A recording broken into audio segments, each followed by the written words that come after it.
Adani group के साथ जब भी होता है कुछ तो सेंटिमेंट पे हावी होता है। वायदा बाजार में वीरू अभी मेंशन कर रहे थे, जाइए टॉप 5 लूजर्स ढूंढिए, उसमें से 4 अदानी ग्रुप एंटिटीज नजर आएंगी और मैसिव पेन 7% से लेके 10-12%, 13% के पेन के साथ अदानी ग्रुप स्टॉक्स कामकाज करते हुए, क्योंकि नीचे फ्लैश चल रहा है। ब्लूमबर्ग के हवाले से मेरे ख्याल से 12-12:30 बजे के आसपास वो अपडेट आया था और उसके बाद वो सेंटिमेंट बिगड़ना और शुरू हो गए। यतिन से रिक्वेस्ट करी थी अपफ्रंट शो में जुड़े, उसके बाद वीरू से चलेंगे मार्केट्स की मैपिंग कराने। पहले समझ तो लें क्या क्या रीजंस हैं दबाव के, उसके बाद स्ट्रेटजी बनाएंगे। भाई साहब ये क्या हो गया, मामला क्या है अदानी ग्रुप वाला? देखिए, बाजार का सेंटिमेंट इतना खराब है कि कोई भी नेगेटिव न्यूज़ एक बड़ी स्नोबॉल हो जाती है। इनफैक्ट जैसे कि आप बता रहे थे 5 से 10% अदानी ग्रुप के शेयरों में गिरावट है, और गिरावट इसके लिए है क्योंकि ब्लूमबर्ग के हवाले से जो खबरें हमको मिल रही हैं और न्यूज़ रिपोर्ट सजेस्ट कर रही हैं कि अदानी ग्रुप को लेकर एक अपडेट आया है यूएस सेक यानी जैसे यहाँ इंडिया में सेबी है, वैसे ही वहाँ जो फाइनेंशियल रेगुलेटर है वो सेक है, सिक्योरिटीज़ एक्सचेंज कमीशन। वो अब डायरेक्टली ईमेल के द्वारा सागर अदानी और गौतम अदानी को समन्स भेजने की परमिशन कोर्ट से लेंगे। ये क्यों हो रहा है और ये क्यों अहम है?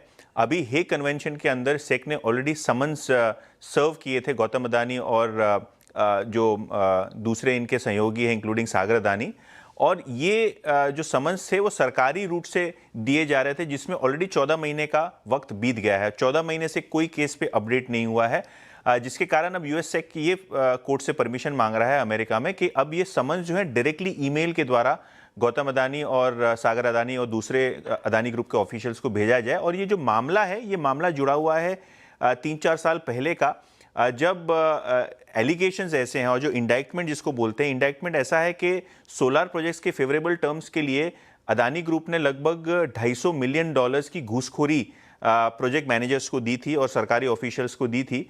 और ये जो अदानी ग्रीन के जो प्रोजेक्ट्स हैं, इसको रिलेटेड अमेरिका में एक फंड रेज भी हुआ था, जहां इन्वेस्टर्स को एक गलत पिक्चर दिखाया गया था एलिगेशंस के मुताबिक। तो ये सारे एलिगेशंस हैं, प्रूफ कुछ भी नहीं हुआ है, समन्स भी अभी तक सर्व नहीं हुए, लेकिन ये जो मामला है अगर ये एक्सेलरेट होता है, कोई नेगेटिव आउटकम आता है, उसको लेकर शायद बाजार चिंतित है। और ये इंडाइक्टमेंट का जो मामला है पुराना है, लेकिन 14 महीने से क्योंकि समन्स नहीं पहुंच रहे हैं, यूएस रेगुलेटर ने डिसाइड किया कि अब डायरेक्ट ईमेल के जरिए समन्स भेजे जाएं और उसका जो है यूएस में केस चलाया जाए, जिसके कारण स्टॉक आज सारे आपको प्रेशर में दिखाई पड़ रहे हैं। एक के बाद एक सेंटिमेंट खराब करने वाली खबरें, तो समीकरण बिगड़ तो गए हैं। कैसे रीड कर रहे हो आप मार्केट्स को? सेंटिमेंट्स हावी हैं, मूड बिगड़ा हुआ है, स्क्रीन खराब है। क्या करें निफ्टी 50 पे, या क्या की लेवल्स होंगे टू वॉच आउट फॉर? 25,000 की जमीन डिफेंड करना क्यों इतना इंपॉर्टेंट, जो प्रोड्यूसर साहब ने हेडलाइन में भी मेंशन कर दिया? आशीष, गुड आफ्टरनून। देखिए, मेरे ख्याल से 25,000 उतना महत्वपूर्ण नहीं आशीष। महत्वपूर्ण था 154, 25,154। आपको डेली चार्ट्स पे वो होल्ड करना चाहिए था, आप उसके नीचे ट्रेड कर रहे हैं। जरा प्लीज बेस वन स्क्रीन पे लेके आइएगा। मैंने क्लियरली कहा था कि we have a small base at 154, जिस पे temporary expiry point of view से कुछ पुट राइटर्स विजिबल है 25,200 पे। और यकीन मानिए आशीष, मैं 2 बजे का 12 का कार्यक्रम कर रहा था, 12-1 बजे तक 25,200 पे जरा प्लीज आउटस्टैंडिंग वाइज दिखाइए पुट्स के जो हमने 12 बजे देखे थे। 25,200 पे अच्छी खासी पुट राइटिंग थी। पुट राइटर्स को एक बहुत डीप कन्विक्शन था कि 25,200 को, 25,154 को हम होल्ड करेंगे। 12:30 तक के स्टैट्स ऐसे ही थे, मैंने जाते तक भी देखा था 12:30 तक। बट ये जो फॉरेक्स मार्केट में पटाख हुई अदानी ग्रुप के स्टॉक्स, इन्होंने सेंटीमेंट थोड़ा खराब किया। और एक और चीज़ आशीष, एक और चीज़, लुक एट HDFC बैंक। यानी एक चीज़ तो बिल्कुल क्लियर है कि FIs की सेलिंग ने आज एक बार फिर से हमारी कमर तोड़ी है। लुक एट HDFC बैंक 1% नीचे, अब ये सारे लेवल्स तोड़ के नीचे ट्रेड करता हुआ। तो ये 3 चीज़ें थी आशीष जिसने सेंटीमेंट क्रैप किया, और वो 25,154 का टूटना, 25,090 का टूटना आशीष बहुत ख़राब था।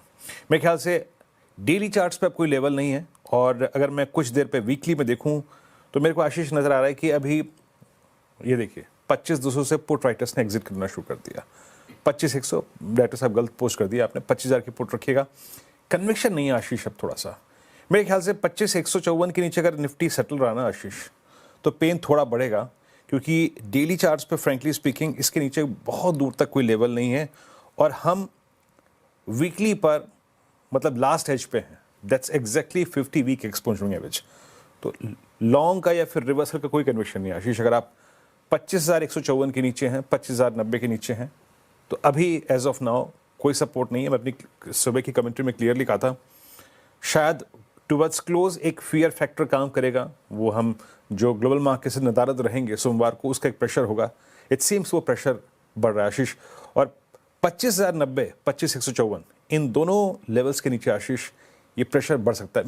मेरे लिहाज से आशीष 25,000 की बहुत इंपॉर्टेंस नहीं है, 25,154 की इंपॉर्टेंस थी, आप वो ऑलरेडी वायलेट कर चुके हैं आशीष। अरे बेस 1 का थ्रेशोल्ड था, जो सुबह चर्चा भी हो रही थी, बेस 1 वो वायलेट हो गया, वो इंपॉर्टेंट था, मामला गड़बड़ा गया। 25,000 एक तो साइकोलॉजिकली इंपॉर्टेंट भी हो जाता है, और बिल्डअप भी था, तो खैर इसलिए मेंशन हुआ होगा, लेकिन हाँ मूड बिगड़ गया है, स्क्रीन बिगड़ गई है। वीरू क्लैरिफाई करते हुए डिटेल स्टार्ट के आएंगे अपन ट्यूसडे को। ट्यूसडे, वेडनेसडे, थर्सडे और फ्राइडे 4 ट्रेडिंग सेशंस बचेंगे भाई साहब, और संडे को आएगा बजट, जब मार्केट ट्रेड कर रहा होगा। तो आप बजट की तैयारी करिए। 25,035 एनी टाइम, आई मीन वक्त की थोड़ी कमी, अदरवाइज शायद हम ये लेवल भी तोड़ देते हैं। अनुज हमारे साथ जुड़ चुके हैं, बातचीत करेंगे। अनुज, वो जो 3 रोज पहले हमने फॉरेक्स मार्केट में वो देखा था ना अनुज, हॉरर शो, एग्जैक्टली वही पिछले 2 घंटे में कुछ ग्रुप को लेकर बहुत नेगेटिव न्यूज़ फ्लो।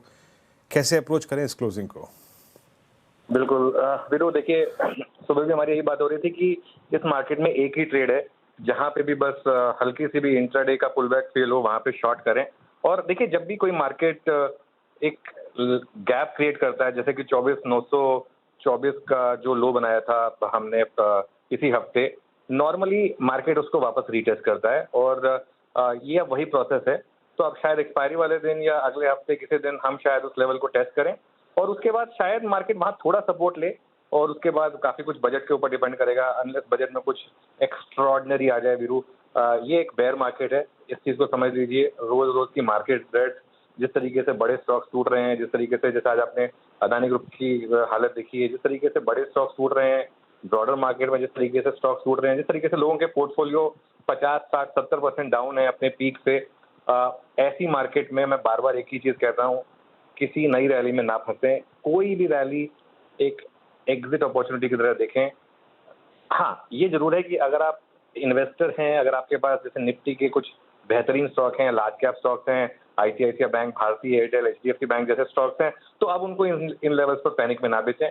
लेकिन बाकी के जो स्टॉक्स हैं वो आपको और ज्यादा एकदम, जैसे कहते हैं ना, पेन पॉइंट पर लाते रहेंगे।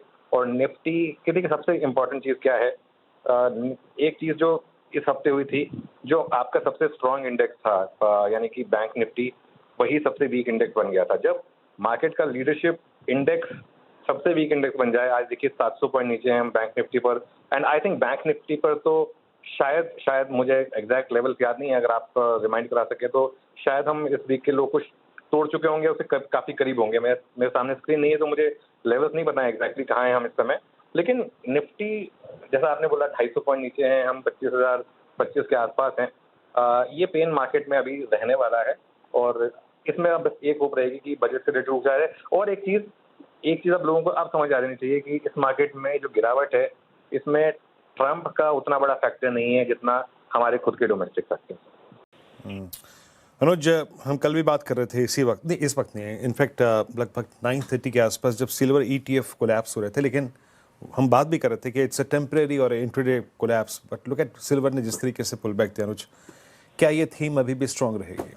जिस प्रकार का इक्विटी का बिहेवियर, जिस प्रकार का फॉरेक्स में जो हो रहा है, इन सब को देखते हुए 100% वीरू। और ये चीज बहुत क्लियर है, ETF में जो कल हम बात कर रहे थे कि ये शायद एक बाइंग अपॉर्चुनिटी साबित हो, लेकिन अब आप उसको ETF के थ्रू प्ले करना चाहते हैं, फिजिकल सिल्वर के थ्रू या गोल्ड के थ्रू। मेरा ये मानना है कि अब गोल्ड यहाँ से बेहतर रहेगा, क्योंकि अब गोल्ड में कैचअप मूव प्ले होगा। जो सिल्वर ने जिस तरीके का मूव दिया है, मुझे लग रहा है कि उतना तो नहीं, लेकिन उससे थोड़ा कम भले ही मूव अब शायद गोल्ड में ड्यू है, जिसकी एक शुरुआत हो चुकी है यहाँ पर।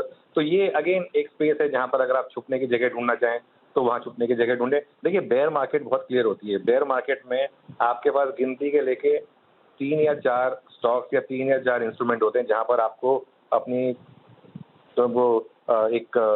अपनी जगह छुपानी होती है बेसिकली, और बस वहीं पर छुप कर रहें। और बहुत ज्यादा ना इस मार्केट में हीरो बनने की कोई जरूरत नहीं है। कोई मार्केट आपको ब्राउनी पॉइंट नहीं देगा अगर आपने बॉटम पकड़ लिया एग्जैक्ट, तो ना पकड़े उसको। 25,600 जब तक क्रॉस ना हो जाए तब तक इक्विटीज के बारे में सोचें भी नहीं। तब तक हर रैली को माने सकर्स रैली, तब तक हर रैली को एज सेलिंग अपॉर्चुनिटी देखें।